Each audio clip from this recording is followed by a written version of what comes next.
Christmas, everybody. So today I really wanted to show you guys what I put under my Christmas tree. For those of you who are just tuning in, a few videos ago when I was talking about my vintage hauls, I said that I like to put a lot of my vintage stuff underneath the tree because it goes with the theme pinkness, and also it just kind of gives the illusion that there's a ton of vintage gifts under there.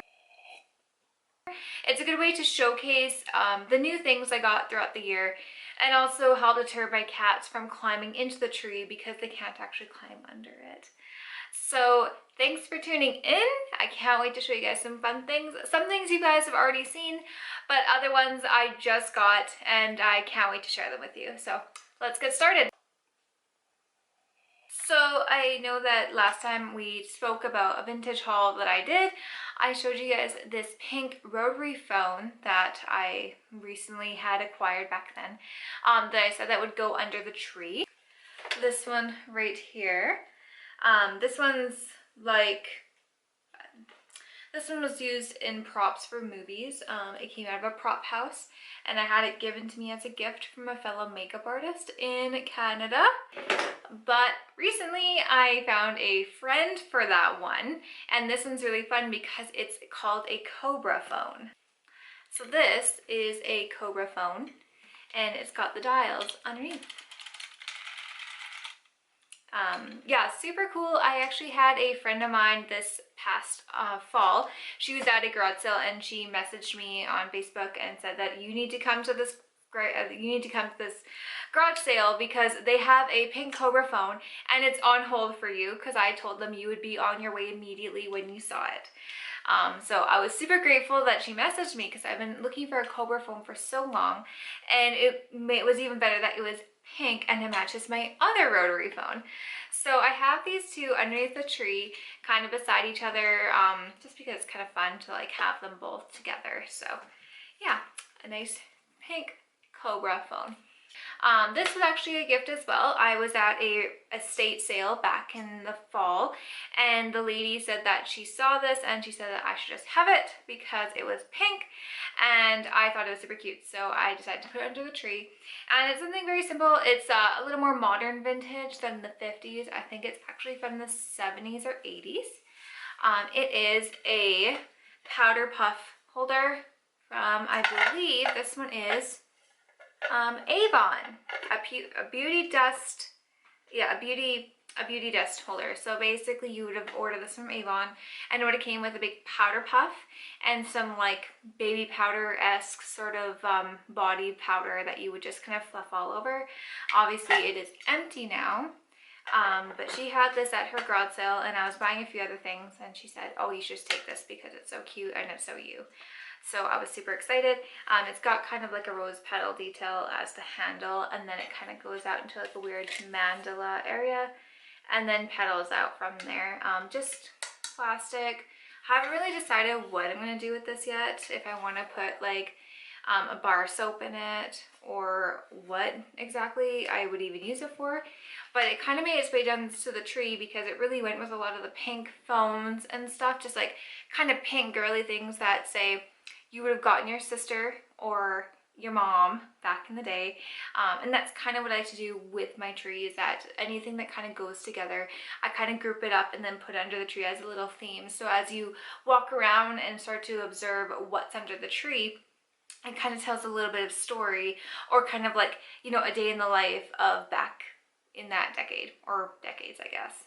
So yeah, super cute. I really appreciated the gift. So this one's actually super recent as well. Somebody messaged me on Facebook saying that they were selling this and it might be something I'm interested in, and I had never seen one before, but it really piqued my interest. So it is a pink Singer Buttonhole Maker from 1959. Mint condition. So basically you just kind of pop it open and it has its instructions here, and it's literally just an add-on of a presser foot for a vintage sewing machine. So back in the day, a lot of sewing machines actually didn't make buttonholes. My sewing machine that I have is from 1975 or so. That one actually makes buttonholes. It has a buttonhole feature on it.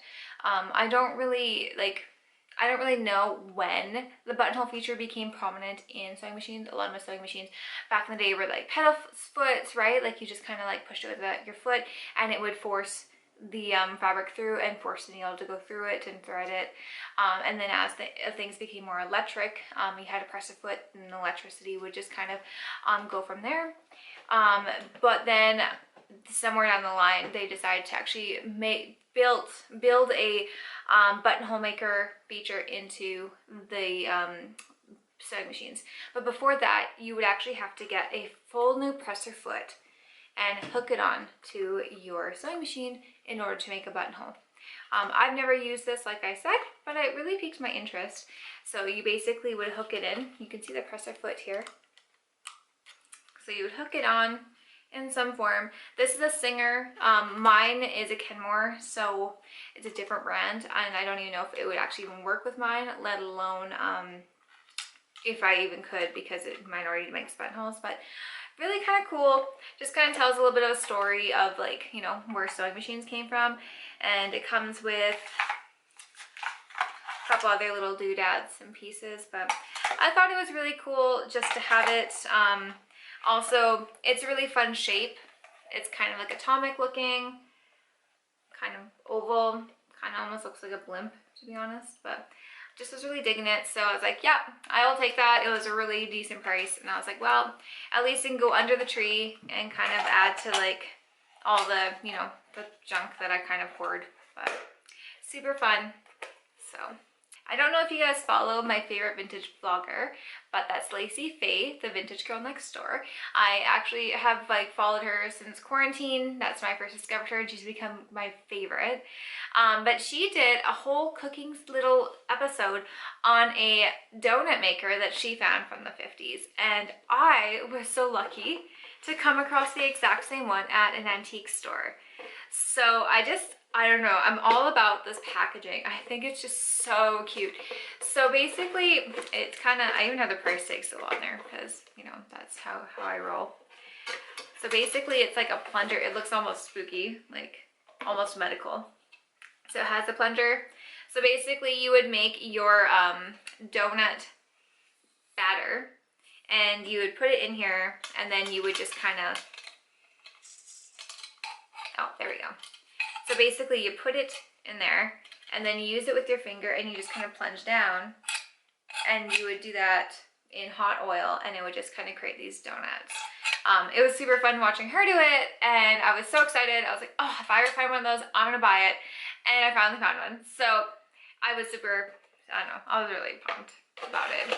The crap that I, you know, just love to keep in my house for absolutely no reason. But yeah, so I have that and it goes really well with the vintage cookie maker that I found at a thrift store. The package, it's actually the same brand. The packaging looks exactly the same. So having them all together is super fun under the tree. It's just like this little insight of like, oh, somebody really likes to cook, or it's for a mom or a sister, or, you know, I guess a brother who really just likes to bake. I don't know. But yeah, it just kind of creates a really cute theme for under the tree. Going with the donut maker, obviously I really want to put beside it the Tala icing set. So it's just a little icing set that I found at a vintage store as well. And it just makes such a great addition to the cookie maker and the donut maker because they all have this sort of really vintage tea stained look to them, like they've been well loved and well used. And they just create like this beautiful little story of like, oh, you know, these are gifts for somebody who really likes to cook or bake or spend a lot of time in the kitchen. So this guy here, it basically has another little plunger. Something about plungers, I guess. I don't really know, but another plunger. And then on the end of it, you would put your little nozzle of whatever decorative piece you would like for your icing. There's like 10 of them in here. Super fun. I haven't had a chance to actually even use any of this yet. I just was so excited that I bought it and then I stored it away with the rest of this cute vintage cooking stuff. So yeah, super fun. So in one of the previous videos, I talked about my favorite radio from the 50s. It's like this cute little atomic pink one that goes super well with all the other pink junk that I collect. It's my favorite radio, but now it has a friend.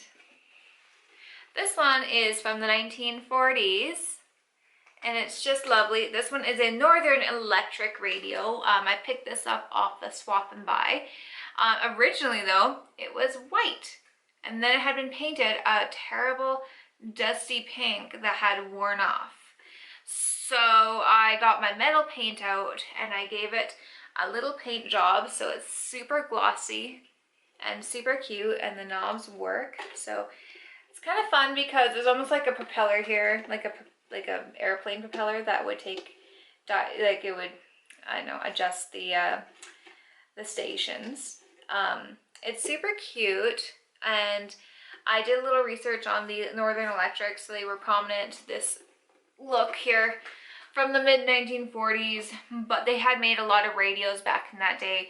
So this was just only one style, and they made, I think, radios up until like the 80s, I think. Don't quote me, I can't quite remember. But this was just one style. It's got the original back on it, and it doesn't work, but I think one day I will put a Bluetooth in this one, or even just like put my Google Home in it, and that way it kind of like plays music. It's a little more functional than just being a shell of like, you know, non-working stuff. But I think the paint job looks really good, and it really just like tuned it up a bit.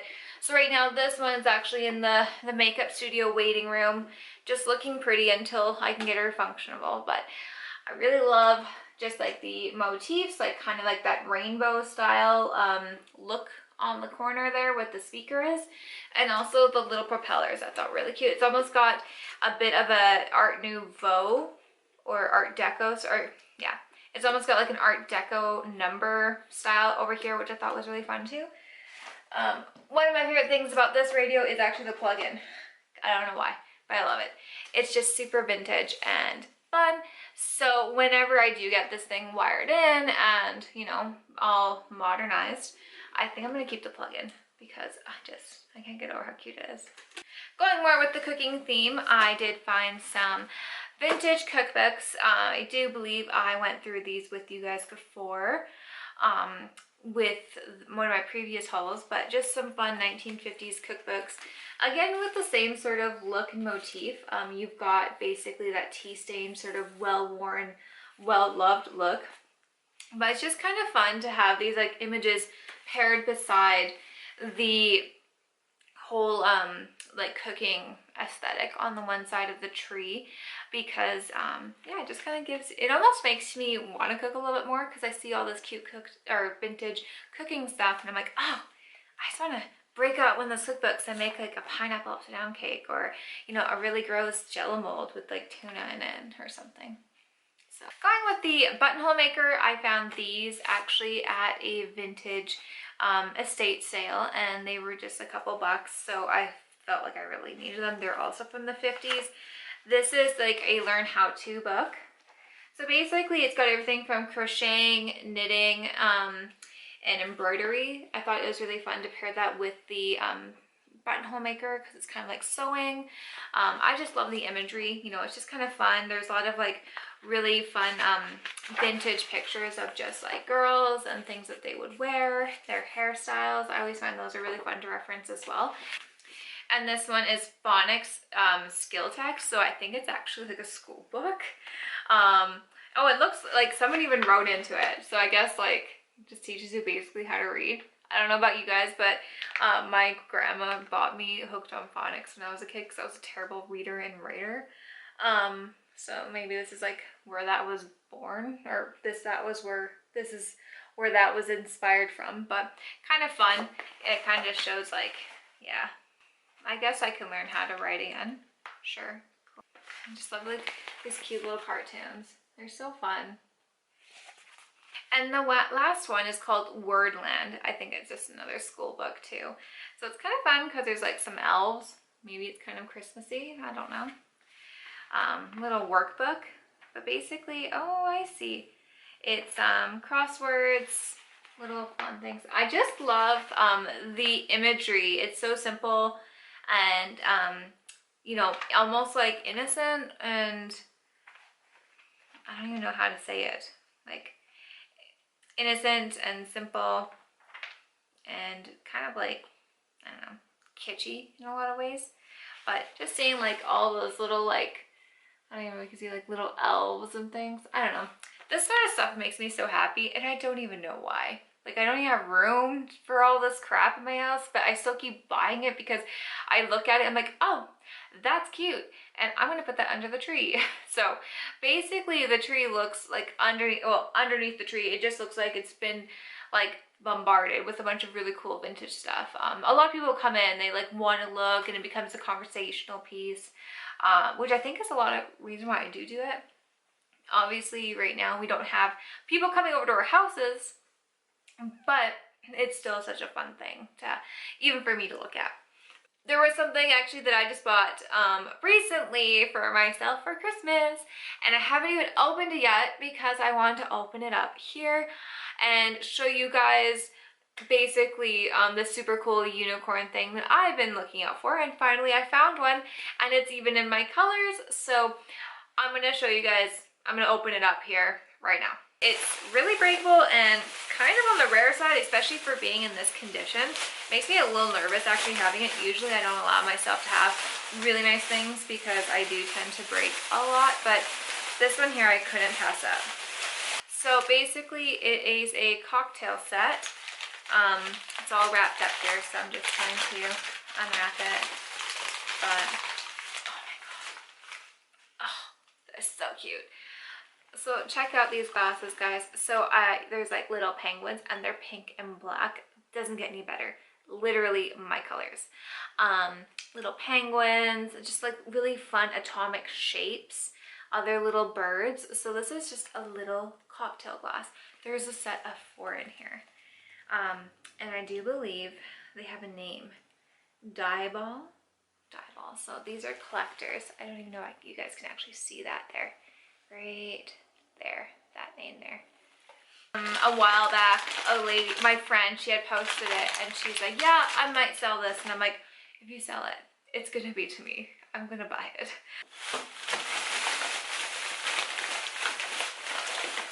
Okay, so here is the shaker.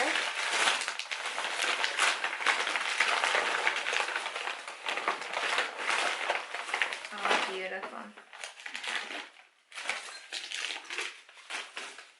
So here's the shaker glass, and it's just the same sort of like motifs and things.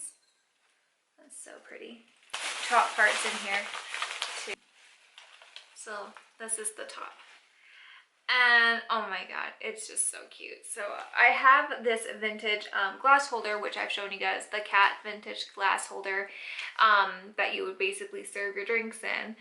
Now I can put these glasses in there, as well as have the martini shaker out on display. I just have to find a good place to put it so it doesn't get damaged, because this is super kind of one of my unicorn things. I've always just been having a really fun martini set or cocktail set that I could have on display at all times, especially in my colors and in these motifs. Like, oh, how could you just not? They're gorgeous. So now the last thing I really wanted to show you guys, I was so excited. It's not even vintage. It's actually kind of super just kitschy and weird, but I dig it. My same friend who sold me all this other cool stuff, including the cocktail set and everything, she tagged me in this one post, and it was basically a set of reindeer, and she's like, Kat, you need these. And I'm like, oh, do I though? And she said, no, you do. These are, you want these. So then I looked, and I'm like, yeah, I'm picking those up tonight. They were a little bit pricey, but totally worth it, in my opinion. So underneath the tree, I actually have the set of 9 reindeer and their sleigh, but this lady, she had hand painted them. It's like the pinkness Lisa Frank of reindeer. Check these out, guys. Hand painted, and even like the stitched up seams have a little bit of pink in them. And oh, their eyes, like everything about these guys are just so cute. I mean, I can't even. I saw them, and actually I thought they were like this big when I first like was like, oh yeah, I'll buy those, they're small, I'll find a place for them. And then when I actually pulled up to the girl's house, she had them in this massive bin. And she was like, oh my God, here, like, I'm so glad you're taking them. They need a good home. I hand painted all of them. And I was like, oh, for sure, they're in a huge bin. And then I thought that maybe she was just really careful wrapping them up and stuff. But then when I got them home, I realized they were all like this big. So here's one. And they all kind of are, they're all kind of in like different positions. I only brought 2 out, but when I do like a pan view, I'll show you guys the whole herd. So I call it the pinkness herd because literally they're the cutest little pink reindeer ever. I'm just so in love with them. They're so cute. They're probably going to actually make their way into the kitschy cottage decor after pinkness is done.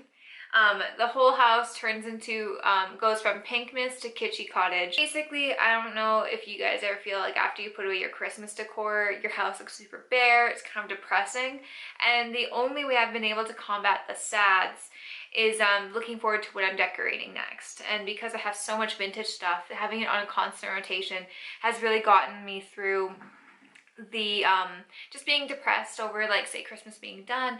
And even more important this year because with COVID and everything, you really have nothing to look forward to, right?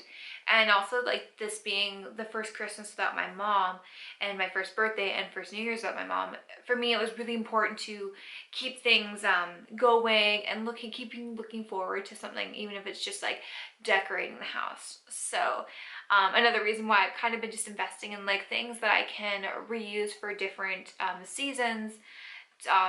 It's really kind of made all the world difference for me. So put that one down, and I just wanted to bring out this other one because it's super cute, but it's sleeping. Like, come on, guys. How is that not the cutest thing you've ever seen? Like, I was just flipping out. Like, come on. Oh, I love you. You're so cute. Basically, those are all the new-ish vintage decor that's kind of sitting underneath the tree and made their way down on the pinkness tree. I'll do a pan view and you guys can kind of take a look and, you know, see the kind of things that I'm talking about. Also, what I like to do is I like to wrap fake gifts. My wrapping paper is super fun. It's flamingos in Cadillacs with pink Santa hats on. So I usually start the base of the tree, like underneath like the actual base and the stem. I put all my fake presents that are fake wrapped. I put them around there, and then on the outskirts of the tree, that's where I put all the vintage stuff that kind of just, like, you know, gets all the attention. It also makes it so the cats don't actually want to crawl up into the tree and like knock it over. Because I do know that that's an actual problem. I've actually had really good luck with my cats because not only do I make it so they can go underneath the tree and hang out, I've actually like spritzed citrus oil all over the tree. And that also makes it, deters them from like going around and biting things and stuff.